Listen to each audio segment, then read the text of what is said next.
Hola queridos amigos, ¿cómo están todos ustedes? Espero que le estén pasando excelente. Como siempre, aquí de este lado, su servidor Javier Flor, desde Las Palmas, Chaco, República Argentina, para todo el mundo. Y bueno, vamos a terminar en el día de hoy con esta clase, que es la tercera clase relacionada con la glucólisis, ¿sí? Tanto aeróbica como anaeróbica. Y por ser la última clase, hoy vamos a tratar unos contenidos ya relacionados a puntos más avanzados como la regulación de la glucólisis, los sistemas de lanzadera de glicerol, trefosfato y malato aspartato, que básicamente explican por qué el rendimiento de la glucólisis aeróbica puede ser 6 o también 8 ATP, depende de la lanzadera que utilicen, ya lo vamos a desarrollar. Y algunas consideraciones generales, por ahí casos puntuales de glucólisis en tipos celulares específicos. Lo demás iremos viendo según las preguntas que me realicen y en otros videos que voy a ir grabando a demanda, por supuesto, de quienes requieran mayor información. Así que bueno, presentación de por medio, nos vemos enseguida.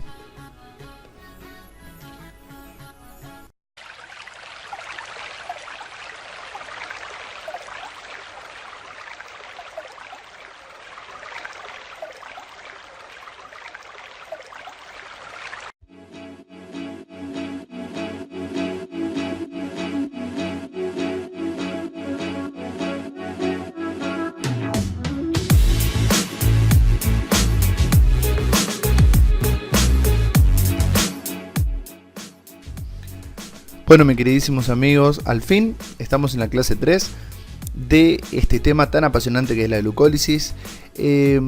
Hoy vamos a finalizar el contenido básico de lo que es en sí la vía glucolítica, pero dejo aclarado que seguramente para estudiantes avanzados, ¿sí? O ya maestros, ¿por qué no?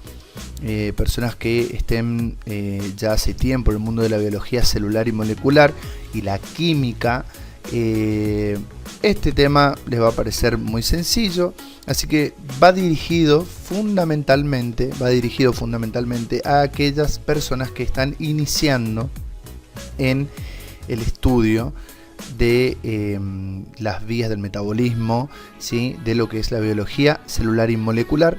Por lo tanto, seguramente que surgirán preguntas con un nivel muy superior a este. Cualquier duda, por favor, déjenmela en los comentarios. Yo, con gusto, si la sé, la respondo. Si no, buscaremos la información y consultaremos a quien tengamos que consultar. También me gustaría que agreguen contenido, ¿por qué no? Así juntos formamos esto que les sirve a muchísimos estudiantes, personas que están repasando estos temas, ¿no es cierto?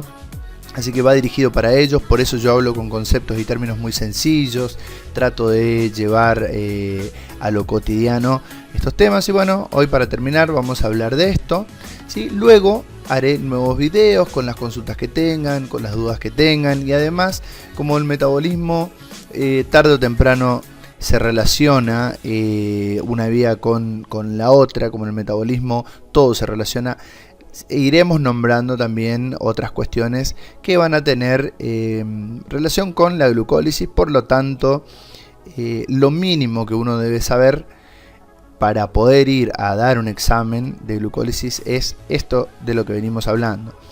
Yo voy a iniciar, si bien vamos a hablar de estos tres temas, voy a iniciar con el sistema de lanzaderas, ¿sí? Vamos a hablar un poquitito.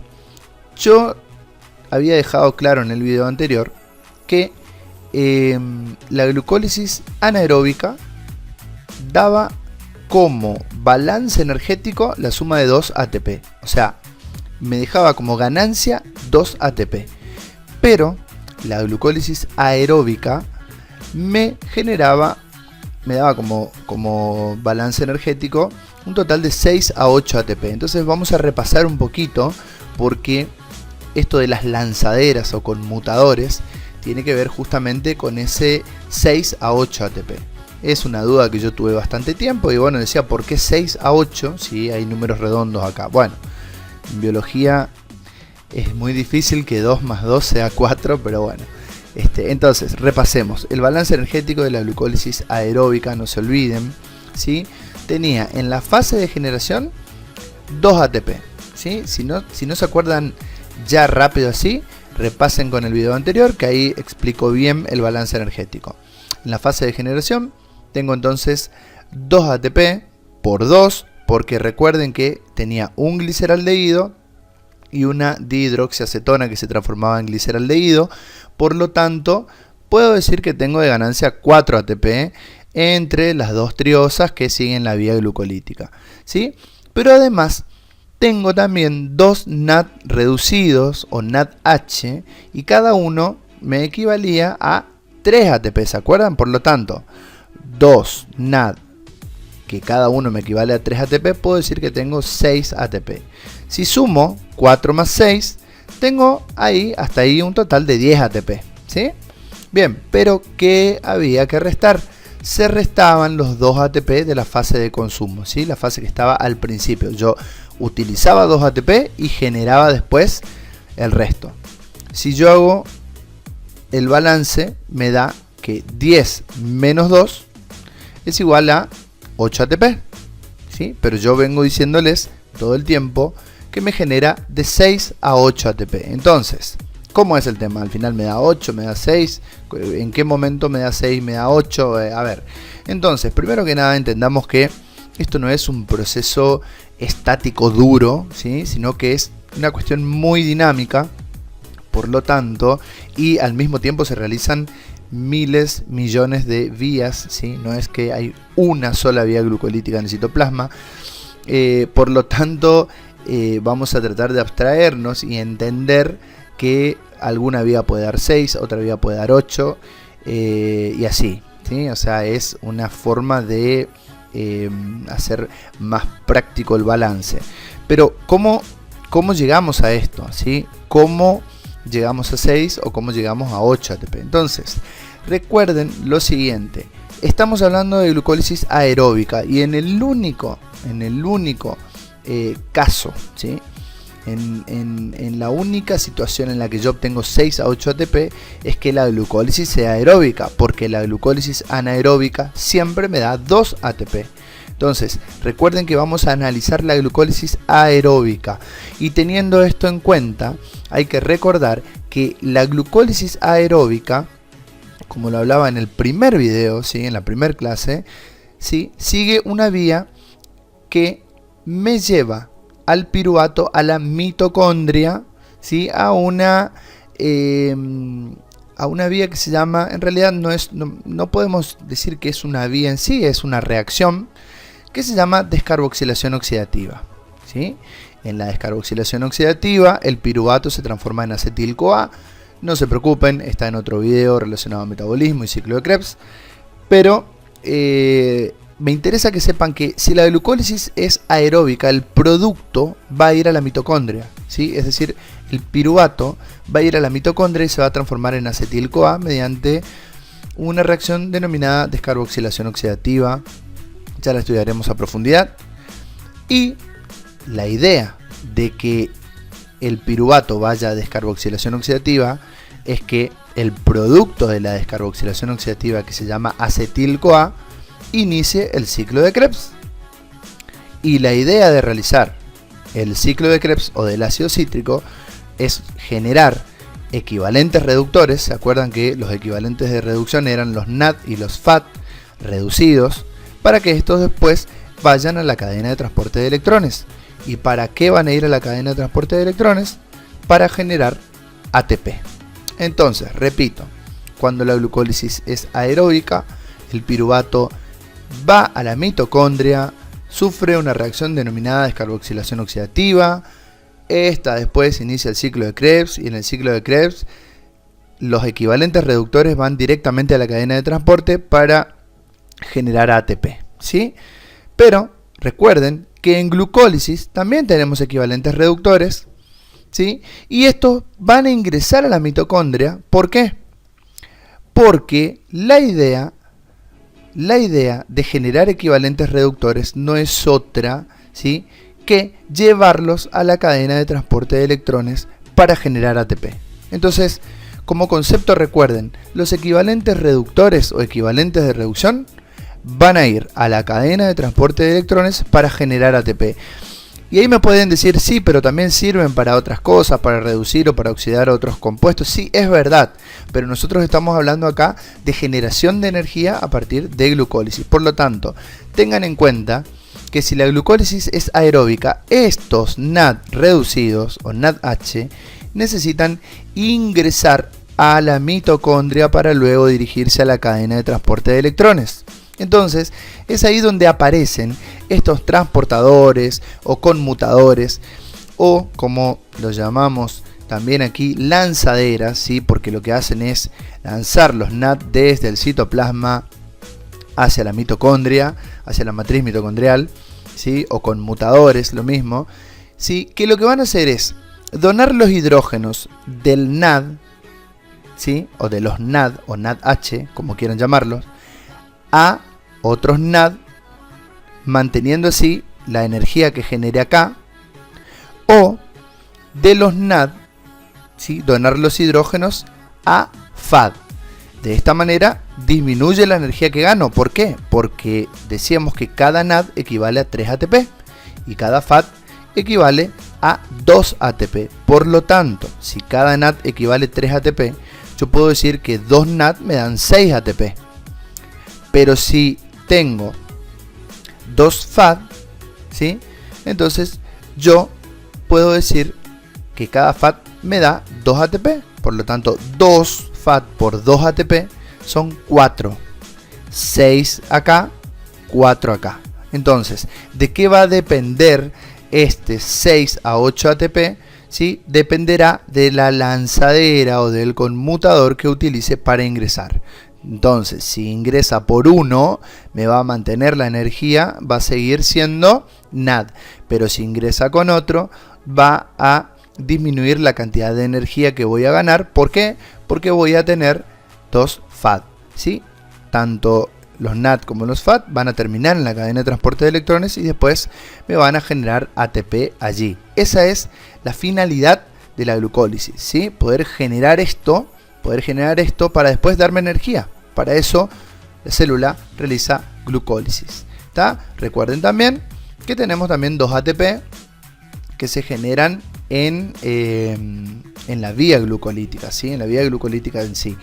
Y esto, no se olviden por favor de hacer las multiplicaciones correspondientes, ¿sí? De acuerdo a la cantidad de triosas que se oxidan completamente, ¿sí? Es decir, si hay 2 gliceraldehídos que van a seguir la vía, estos, ¿sí? Son 4 ATP, 2 generado por cada triosa, ¿sí? Por favor no se olviden eso está en el video anterior, solo anótenlo, es un jueguito de palabras, es algo muy sencillo, ¿sí? Entonces, decíamos que las lanzaderas o conmutadores son sistemas que permiten transferir estos hidrógenos a la mitocondria, ¿sí? Y donárselos a otro NAD o a otro FAD.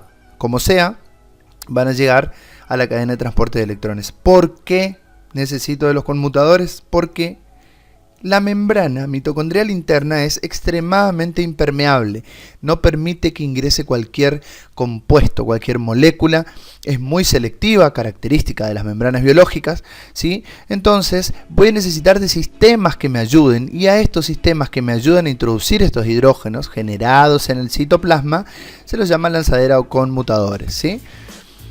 ¿Cuáles son? Bueno, tenemos principalmente 2, una que se llama malato-aspartato y otra que se llama glicerol 3-fosfato. Entonces vamos a estudiar la lanzadera malato-aspartato. En esta, ¿sí? El NAD que se genera en el citosol sigue como NAD en la mitocondria, ¿sí? Es decir que básicamente lo que gano son NAD, NAD reducido, por favor, NAD reducido o NADH, como quieran llamarlos ustedes. Entonces, para entender esto vamos a pararnos en la glucólisis, ¿sí? La que conocemos. Vamos a estar en el citosol o citoplasma. La glucosa se transforma en glucosa 6-fosfato, ¿sí? Y bueno, después siguen las reacciones que terminan en piruvato. Yo lo que hice fue abreviar simplemente. Aquí empezamos con glucosa, terminamos en piruvato, pero si quieren aprenderlo a detalle, lo describí en los videos anteriores, ¿sí? Lo importante de esto es encuadrarnos en esta reacción de gliceraldehído 3-fosfato a 1,3-bifosfoglicerato, porque aquí se genera el NAD reducido o el NADH en la glucólisis. Por lo tanto, recuerden que nosotros estamos hablando aquí de la transferencia de los hidrógenos del NAD generado en glucólisis a un NAD que va a estar en la mitocondria para que después pueda ir a la cadena de transporte de electrones y generar así 3 ATP cada uno. Bien, entonces, para entender esto, tenemos que sumar un tipo de reacción que se llama transaminación, que no la voy a mencionar ahora a detalle, pero sepan que de esta reacción se habla en metabolismo de los aminoácidos. Simplemente les comento que la transaminación, el nombre indica transamina, o sea, transferir el grupo amina de un aminoácido a un alfa-cetoácido. Los dos reaccionan y al final tengo un nuevo aminoácido y un alfa-cetoácido. Ya lo vamos a ver después, no importa. Sepan nada más que para que esta lanzadera funcione yo necesito de una transaminación. Aquí lo importante es el aspartato, porque la lanzadera se llama malato-aspartato. Entonces, en esta transaminación lo que hago es transformar al aspartato en oxalacetato, ¿sí? Y este oxalacetato luego se transforma en malato. Acá está el detalle, ¿sí? Ya que acá necesito un NAD reducido para esta reacción. Es decir, necesito un NAD reducido que se oxida, ¿sí? ¿Y de dónde creen que viene el NAD reducido? Lógicamente, el generado en glucólisis. Por lo tanto, este NAD reducido lo utilizo acá, ¿sí? Se oxida el NAD, por lo tanto, se reduce el oxalacetato. Decimos que se reduce a malato. ¿Qué es lo importante? Que ahora tengo malato, ¿sí? Esta reacción es catalizada por una enzima denominada malato deshidrogenasa, en este caso citosólica, porque también hay una versión de malato deshidrogenasa mitocondrial, ¿sí? Y bueno, hacemos entrar aquí en juego la mitocondria. Esta es la membrana interna de la mitocondria. Decíamos que los NAD no pueden ingresar los NAD, entonces yo tengo que buscar alguna forma de mandar estos hidrógenos, ¿sí? Empaquetados, camuflados en otro compuesto que después pueda donármelos de nuevo a un NAD oxidado para que pueda reducirse. Es decir, tiene que suceder algo así. El NAD oxidado tiene que recibir los hidrógenos y se reduce. Entonces, ¿a dónde van a ir estos hidrógenos? Acá, guardados en el oxalacetato que se transforma en malato. El malato lleva los hidrógenos y nos ubicamos ya en la matriz mitocondrial, ¿sí? Mediante la lanzadera, ¿sí? O el conmutador, que no es otra cosa que un transportador. El malato ingresa a la mitocondria y aquí ocurre la reacción opuesta. Aquí el malato se transforma en oxalacetato. Fíjense que si nos paramos acá, el oxalacetato se transforma en malato. Ahora al revés, el malato se transforma en oxalacetato, ¿sí? Catalizada esta reacción por la malato deshidrogenasa mitocondrial.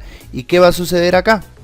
Si para transformar oxalacetato a malato yo tenía que oxidar un NAD reducido, acá para transformar de malato a oxalacetato necesito hacer la reacción opuesta, ¿sí? Entonces lo que hago es simplemente dar vuelta a la situación, ¿sí? Transformo el malato en oxalacetato, acá el oxalacetato se transforma en malato y es esta misma reacción pero al revés, porque esta reacción es reversible.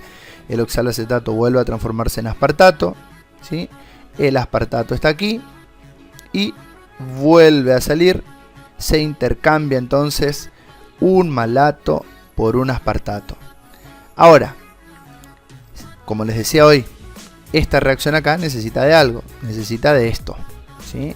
Si yo para transformar de oxalacetato a malato tenía que oxidar un NAD, ahora para transformar de malato a oxalacetato tengo que reducir un NAD oxidado. Por lo tanto, vuelvo a tener Por lo tanto, vuelvo a obtener mi NAT reducido. Ya uno pronuncia cualquier palabra después de tantas cuestiones químicas. Por lo tanto, vuelvo a obtener el NAT reducido, ¿sí? En definitiva, este NAT que generé en glucólisis, ¿sí? Sigue siendo un NAT y por lo tanto me va a generar cada NAT 3 ATP, ¿sí? Entonces recuerden que el conmutador o lanzadera malato-aspartato intercambia el malato por aspartato y me mantiene el NAT reducido. Por lo tanto, cada NAT me va a generar 3 ATP. Como yo tengo, dos NAT generados acá, ¿sí? Porque son 2 gliceraldehídos, insisto mucho con esto porque veo frecuentemente cómo se confunden, se equivocan acá. Recuerden que acá tengo 2 gliceraldehídos 3-fosfato, ¿sí? Entonces voy a generar un NAT de uno de los gliceraldehídos y otro NAT del otro gliceraldehído. Por lo tanto voy a tener en la suma final, en el balance final, 2 NAT reducidos. Si cada NAT me genera 3 ATP, 2 NAT reducidos me van a generar 6 ATP, ¿sí? Espero que se haya comprendido. Esto, lo de las transaminaciones y demás, solamente es un detalle que yo les pongo para que ustedes entiendan cómo suceden las cosas, ¿sí? Pero lo que interesa acá es saber que en la lanzadera malato-aspartato el NAT continúa como NAT, ¿sí? Por lo tanto el balance energético va a ser de 3 ATP por cada NAT. Pero en la lanzadera glicerol 3-fosfato no es lo mismo, no pasa lo mismo, porque aquí yo gano FAD, es decir que el NAT reducido que generé en la glucólisis se transforma en FAT reducido y cada FAT equivalen a 2 ATP, por lo tanto la ganancia va a ser menor, ¿sí? Por una cuestión muy simple, cada FAT me va a dar 2 ATP en lugar de darme 3 ATP. Bien, volvemos a lo mismo. La glucosa se transforma en glucosa 6-fosfato, después en gliceraldehído 3-fosfato, sigue un conjunto de reacciones que me da 1,3-bifosfoglicerato y termino en piruvato, ¿sí? Sigue siendo la glucólisis, estoy parado en el citosol, ya saben. Sigue siendo glucólisis y nos paramos de nuevo en la reacción que nos interesa, saber qué pasa con este NAT, ¿eh? El NAT reducido en este caso, generado en la reacción de gliceraldehído 3-fosfato o 1,3-bifosfoglicerato, ¿sí? En este caso se utiliza para reducir a la dihidroxiacetona-fosfato y transformar en glicerol 3-fosfato, ¿sí? Siempre se confunden gliceraldehído 3-fosfato con glicerol 3-fosfato, ¿sí?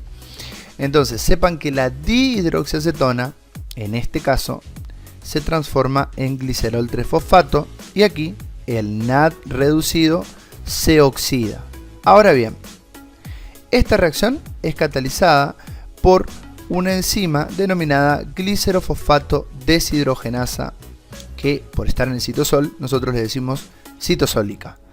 Nuevamente matriz mitocondrial, nuevamente membrana interna, ¿sí? Y con su característica que es impermeable. Entonces, si este NAT no puede entrar acá, yo tengo que mandar los NAT a la cadena de transporte de electrones para que me generen ATP.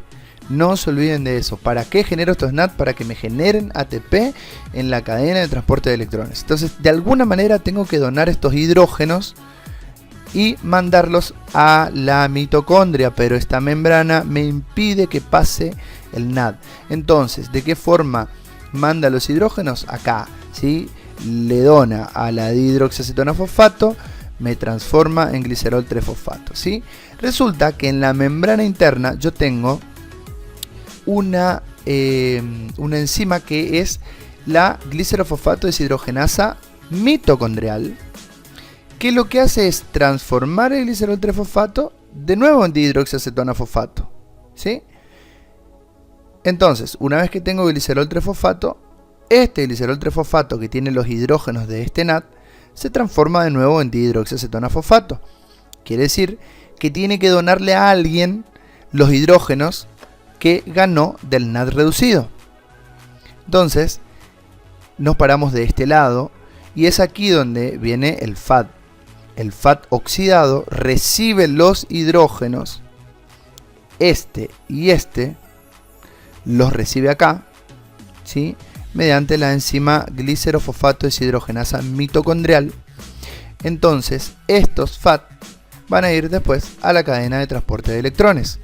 Y como cada FAT me genera 2 ATP, si yo tengo aquí 2 NAD reducidos, aquí voy a tener 2 FAT reducidos. Si cada FAT reducido me genera 2 ATP, y si tengo 2, significa que yo de ganancia neta voy a tener 4 ATP. 2 FAT, ¿sí? Cada uno se multiplica por 2 ATP. Entonces la ganancia va a ser menor, ¿sí? Yo los invito a realizar el balance ahora, teniendo en cuenta, yo lo hacía, lo practicaba, ¿sí? Teniendo en cuenta los FAT por un lado y los NAD por otro lado. Es decir, la lanzadera de glicerol 3-fosfato me planteaba el balance pensando en qué sucedía si los NAD iban por glicerol 3-fosfato o si los NAD iban por malato aspartato, y después de unos días ya entendía perfectamente. De todas formas, a no asustarse, esto es cuestión de repetirlo nada más. Se los repito, yo acá lo que hay que entender es que estos NAD deben pasar a la matriz mitocondrial, pero no pueden pasar como NAD, no pueden pasar directamente. Entonces donan sus hidrógenos a la dihidroxiacetona, que se transforma en glicerol 3-fosfato. Resulta que esta reacción es catalizada por la glicerofosfato deshidrogenasa citosólica, pero en la membrana interna tengo una glicerofosfato deshidrogenasa mitocondrial. Por lo tanto, el glicerol 3-fosfato vuelve a transformarse en dihidroxiacetona y dona los hidrógenos que estaban acá a un FAT que los recibe y se reduce. Entonces ahora tengo FAT reducido. Son estos FAT reducidos los que van a ir a la cadena de transporte de electrones. Es muy frecuente que pregunten esto en exámenes, y por eso es que yo enfoqué esta clase a ya avanzar un poquito y poder entender, porque si no uno queda como colgado, como perdido, no entiende por qué 6 a 8. Después van a ver que el metabolismo, el catabolismo total, la oxidación total de una molécula de glucosa da entre 36 a 38 ATP, y uno no entiende por qué ese 6 a 8 no sabe de dónde sacar esos 6 a 8 ATP. Y bueno, la respuesta está en el conmutador que utilicen para ingresar, ¿sí? Depende de qué lanzadera utilicen para ingresar a la mitocondria. ¿Está? Bien. Ahora vamos con también un punto muy importante: las reacciones irreversibles de la glucólisis se dan en 3 puntos, ¿sí? La exoquinasa y la glucoquinasa, ¿sí? Primer punto, ¿sí? Reacción irreversible. Recuerden que en esta reacción se consume un ATP. Segundo punto irreversible, la enzima fosfofructoquinasa 1, ¿sí? Aquí, recuerden que aquí también se consume un ATP. Y bueno, y la piruvatoquinasa es el punto 3 de irreversibilidad, perdón. ¿Sí? Aquí se genera un ATP. De todas formas, en todas las reacciones hay consumos de lo que son enlaces de alta energía, ¿no es cierto? Una cosa que quiero dejar claro es que la glucoquinasa y la exoquinasa no son exclusivas de glucólisis. Por lo tanto, si yo las nombro en la glucólisis, ¿sí? Entonces sí digo que tengo 3 puntos de regulación. Los libros mayormente los nombran, pero alguna vez tuve algún docente que me dijo no, porque la glucoquinasa o la exoquinasa participan también en otras reacciones, lo cual es cierto. Bueno, vean ustedes qué le dice su docente. Yo siempre digo que los puntos de regulación son 3: exoquinasa, fosfofructoquinasa 1 y piruvatoquinasa, ¿sí? Siempre acostúmbrense, cuando van a hablar de reacciones irreversibles, yo las remarcaba con otro color. A la flechita la marcaba con otro color. Eso me servía mucho, ¿sí?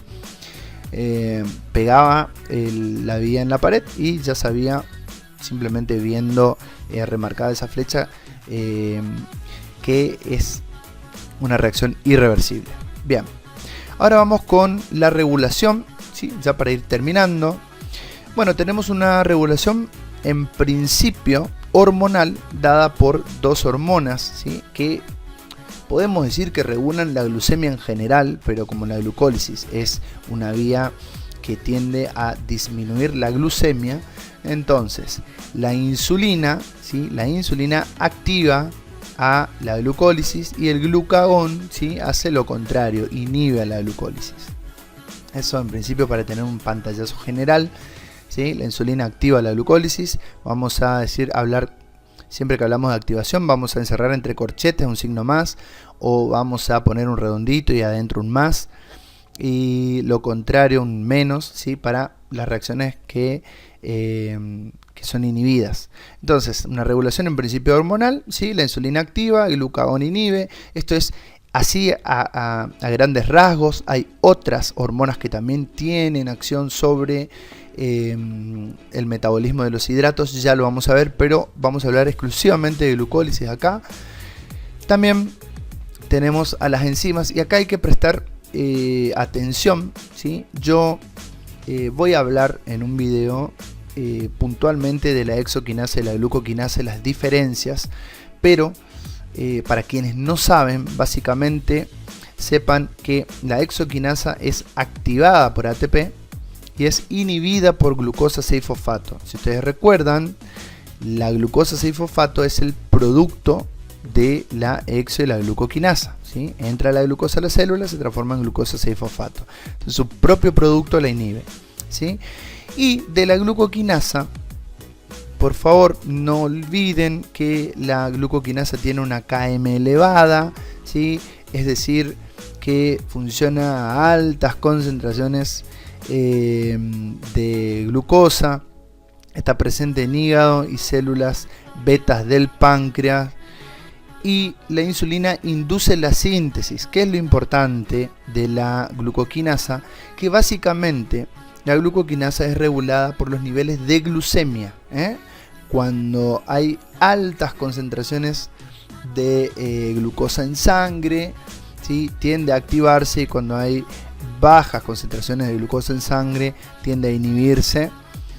Y también es activada por fructosa, ¿sí? Ya voy a hacer un resumen general de estas dos enzimas. Son importantes porque tienen diferencias y suelen ser preguntadas en exámenes, así que, pero generalmente tengan presente que tanto la exo como gluco son activadas por ATP, inhibida por su propio producto, y la glucoquinasa tiene la característica que tiene una Km elevada, ¿sí? Está presente fundamentalmente en hígado y células betas del páncreas, y que la glucemia es el regulador, digamos, más importante de esta enzima. Podemos decir que la glucemia es quien maneja a la glucoquinasa.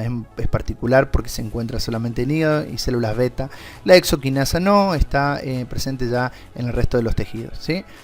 Entonces, una cosa que es necesario entender, que a mí me llevó tiempo comprender, es que debemos pensar en la célula básicamente como una usina eléctrica, como una empresa productora de energía, ¿sí? Si bien está claro que no es la única función, cuando hablamos de metabolismo básicamente nos referimos a la producción o consumo de energía, ¿sí?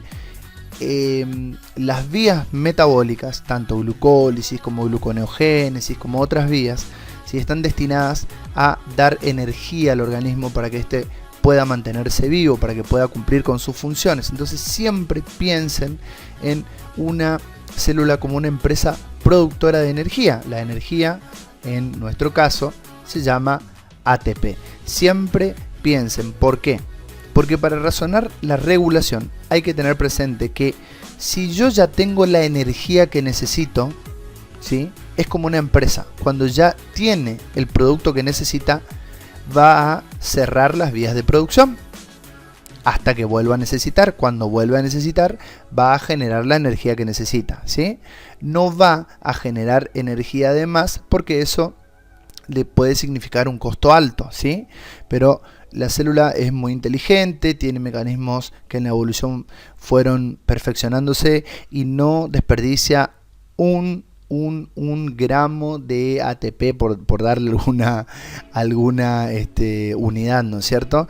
Entonces pensemos que cuando la célula tiene todo lo necesario para generar energía, las vías de generación se van a frenar, ¿sí?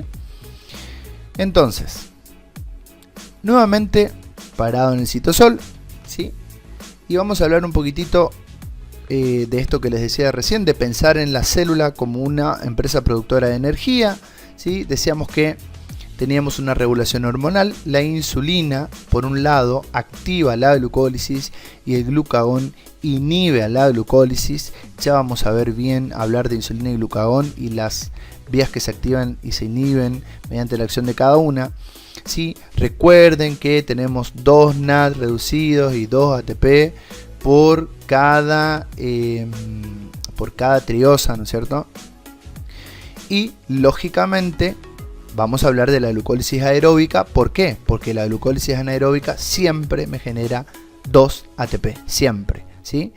Bueno, les decía yo que en el caso de que la glucólisis sea aeróbica, el piruvato va a ingresar a la mitocondria, va a participar de una reacción que se llama descarboxilación oxidativa, en los que los 2 piruvatos se van a transformar en 2-acetil-CoA.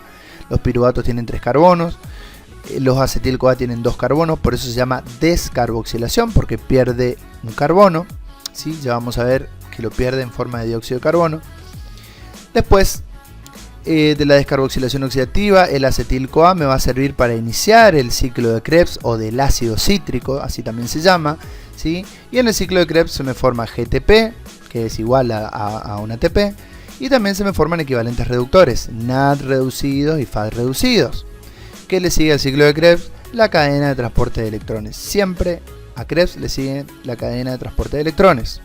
Recuerden que los NAD provenientes de la glucólisis pueden pasar mediante la lanzadera malato-aspartato y continuar como NAD, o mediante la lanzadera glicerol-3-fosfato y pasar a ser FAD, y todos los equivalentes reductores van a ir a la cadena de transporte de electrones. ¿Para qué? Para transformarse en ATP, mejor dicho, para generar ATP. Esa es la idea, la función de la glucólisis, los equivalentes reductores, ir a la cadena de transporte para generar ATP. Recuerden que la mitocondria es la máquina de producción de energía celular, es como la usina celular. Entonces, lo que les decía hoy, si yo me pongo en el lugar de la célula, si yo ya cuento con los equivalentes reductores y con la cantidad de ATP necesaria, es decir, tengo altos niveles de ATP y altos niveles de todo esto, de acetil-CoA, de ácido cítrico, ¿sí? Esto en general va a producir inhibición de la glucólisis. ¿Por qué hago esto? Porque siempre suele haber una pregunta por ahí. Bueno, me interesaría que esto lo utilicen para interpretarlo, ¿no es cierto? Que les sirva si hacen investigación. Pero siempre suele haber una pregunta capciosa y habla de si los niveles de NAD o FAD reducidos son altos, qué pasa con la exoquinasa. Y bueno, hay que pensar, muchachos, en que si todo esto está elevado, ¿sí? La glucólisis se va a inhibir. Se va a inhibir porque ya tengo lo que necesito. Cuando empiezan a caer los niveles de NAD reducido y FAD reducido, cuando empiezan a caer los niveles de acetil-CoA, cuando empiezan a caer los niveles de ATP, esto se va a activar. ¿Está? Entonces, les vuelvo a repetir, piensen que la glucólisis, la célula, si piensen como una empresa productora de energía. ¿Está? Bien, entonces, siempre a tener en cuenta lo siguiente. Hay que pensar en cuál es la disponibilidad de sustrato y el estado redox, o sea, el estado óxido de reducción de la célula. Cuando hablo de disponibilidad de sustrato, tienen que pensar en que hay que ver cuál es la cantidad de glucosa, ¿sí?, con la que cuenta la célula, porque de la glucólisis el sustrato principal es la glucosa, ¿sí? Y también del estado óxido de reducción de la célula. Lógicamente que si tiene ya muchos equivalentes reductores, los equivalentes que necesita, ¿sí?, la vía se va a inhibir, no va a producir más de lo que necesita. Eso es así de simple. Desviará para otra vía, pero esa vía se va a inhibir. Entonces, si tengo glucosa, ¿sí?, estoy listo para generar energía a partir de glucosa. Si tengo NAD oxidado, estoy listo para reducirlo y mandarlo a la cadena de transporte de electrones. Si tengo ADP y fósforo inorgánico, estoy listo para unirlos y formar ATP. Entonces la glucosa, el nado oxidado, el ADP, el fosfato inorgánico o fósforo libre, como quieran llamarlo, PI, van a activar a la glucólisis. Entonces, como les dije hoy, tener en cuenta el estado redox, ¿sí? Si tengo mucho NAD reducido, no voy a necesitar realizar glucólisis porque ya tengo el NAD reducido necesario para generar energía. También hay que ver la relación piruvato y lactato. Recuerden que el piruvato es el que va a ir después a la mitocondria y se va a transformar en acetil-CoA, que va a seguir la vía aeróbica. Y por supuesto que para que todo esto tenga sentido necesito oxígeno, porque estamos hablando de glucólisis aeróbica. Necesito oxígeno y que la cadena de transporte de electrones funcione. Si la cadena está inhibida por algún veneno, por algún fármaco, lógicamente que la vía también va a estar inhibida. ¿Está? Entonces, a tener presente eso. Básicamente lo que hay que entender es que si la célula necesita ATP, activa todas las vías de generación de ATP, ¿sí? Glucólisis, descarboxilación oxidativa, Krebs, cadena de transporte, hablando siempre de hidratos de carbono porque hay generación de ATP también a partir de lípidos, de proteínas, pero estamos hablando ahora exclusivamente de glucólisis. Y si la célula ya cuenta con ATP, inhibe a las vías de generación de ATP. ¿Está?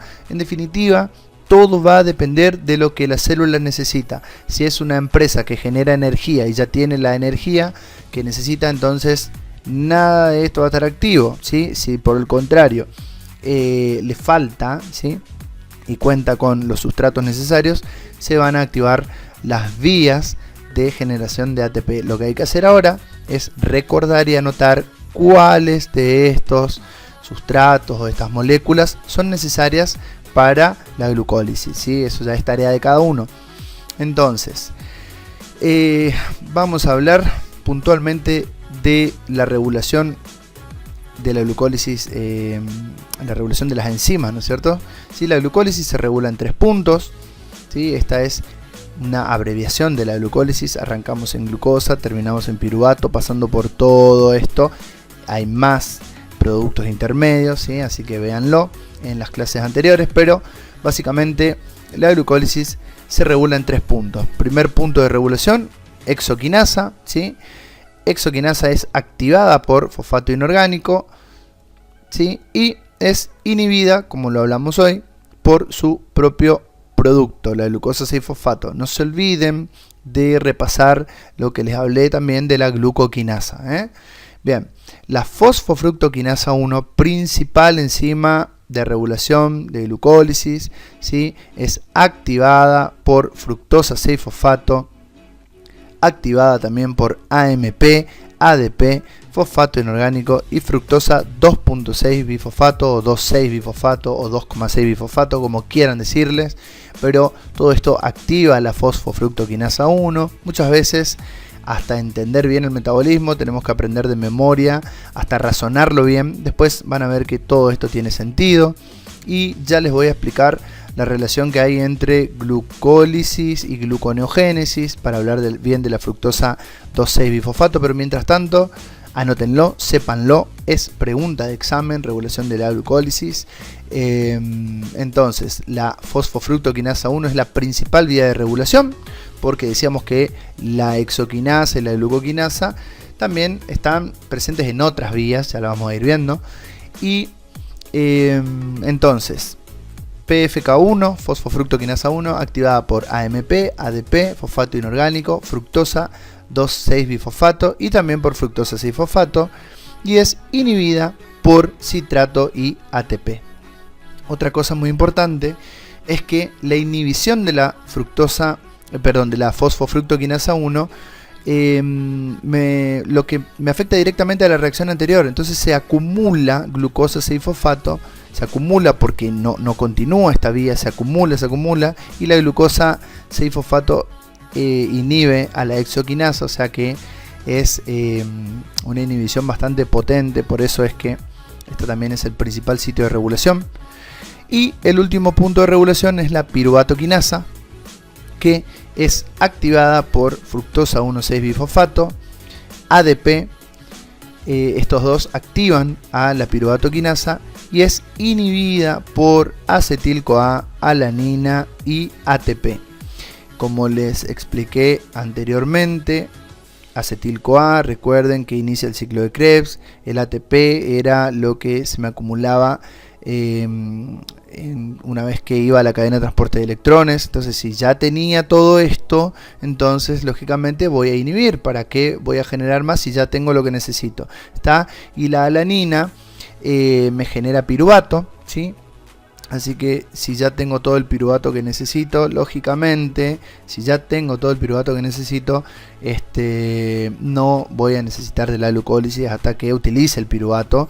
Entonces, como verán, esto es una cuestión de ir razonando a la vía, razonándola, y de esa manera ir comprendiendo, ¿sí? O sea, razonando por qué, de dónde viene tal cosa, y entonces uno se va a dar cuenta que viene de un paso posterior, entonces es lógico que va a inhibir al paso anterior, y así. Es realmente muy sencillo, ¿sí? Hay que abrir un poquito nada más la cabecita, estudiar con tranquilidad. Y bueno, consideraciones generales entonces para terminar. Si hablamos de anaerobiosis, no tenemos relación con Krebs ni cadena de transporte, ni siquiera hablamos de mitocondria. La producción de energía es solamente 2 ATP, ¿sí? Esto lo realizan las bacterias y células que no tienen mitocondrias, ¿sí? Solo viven gracias a la glucólisis anaeróbica que me genera 2 ATP. Y bueno, eso les alcanza para vivir, ¿no es cierto? Les alcanza para subsistir. Y en aerobiosis sí, ya tenemos 6 a 8 ATP, solamente glucólisis, aclaro, porque si yo veo cuánto gano en total por la oxidación total de una molécula de glucosa, voy a ver que es más, es 36 a 38 ATP, pero aquí estamos hablando solo de glucólisis, entonces tengo 6 a 8 ATP. Si entra por la lanzadera de glicerol 3-fosfato, voy a tener 6 ATP. Si entra por la lanzadera malato aspartato, voy a tener 8 ATP. Repasen por qué, uno era porque tenía NAD y el otro era porque tenía FAD, o sea, generaba NAD o generaba FAD. Y bueno, una cosa que me parece muy importante es que en los eritrocitos, ¿sí?, se realiza un bypass al paso del 1,3-bifosfolicerato. Aquí está en la imagen, fíjense, aquí empieza la glucólisis, empieza con glucosa, voy a gliceraldehído 3-fosfato, ¿sí? Y lo común es que venga a 1,3-bifosfolicerato, ¿sí? Pero acá lo que sucede en los eritrocitos es que mediante la bifosfolicerato mutasa transformo al 1,3-bifosfolicerato en 2,3-bifosfolicerato, ¿sí? 2,3-bifosfolicerato, es decir, no genero esto, hago un bypass, se puentea, y después mediante la enzima 2,3-bifosfolicerato fosfatasa se libera el fosfato, ¿sí?, y vuelvo a tener 3-fosfolicerato. Para entender esto, primero tienen que saber bien la vía, entonces una vez que saben bien la vía general, la que hablamos en los videos 1 y 2, van a poder decir, ah, sí, ahora entiendo, en este punto se puentea y no tengo no voy a tener el ATP no lo voy a generar, este ATP, perdón, pero, ¿qué sucede? ¿Qué es por qué es importante tener 2,3-bifosfolicerato? Porque el 2,3-bifosfolicerato hace posible que el eritrocito disminuya, digamos, que la hemoglobina disminuya la afinidad por el oxígeno y pueda liberarlo a los tejidos. Es muy importante el 2,3-bifosfolicerato, ya lo vamos a estudiar bien en hemoglobina. Así que bueno, sepan que en los eritrocitos ocurre eso, pueden preguntar en los exámenes, es importante, sí, la verdad es que ¿qué le interesa a la célula contar con este ATP si no va a poder liberar el oxígeno que necesito para poder realizar todas las otras funciones y generar mucho más ATP?